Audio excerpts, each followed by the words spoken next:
Beats to No Nation.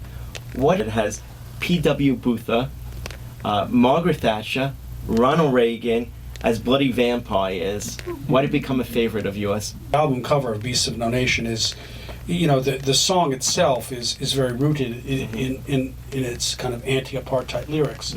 But it's a very interesting song because on the one hand the lyrics are extremely angry, but and also at the same time a passionate cry for human rights.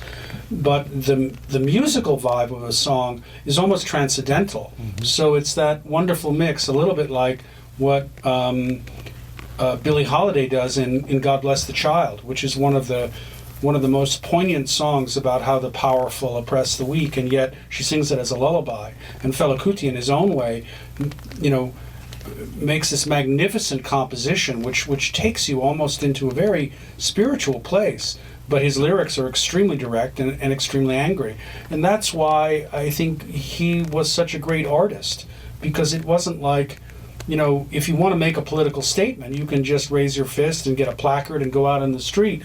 But to make an artistic statement that lasts for all time, you have to come up with a way of making that music in a way that stands the test of time, and also in that moment has a place, which it very definitely did. In its own way, it's about how artists make sense of the world around them and use and see injustice and find a way to talk about it in a way that stirs people in unexpected ways, which is what art is all about. If you could just say it, if you couldn't express it in music, then you could just say it. But it has this kind of fantastic quality. So a lot of the film is really about learning who you are and how to make art.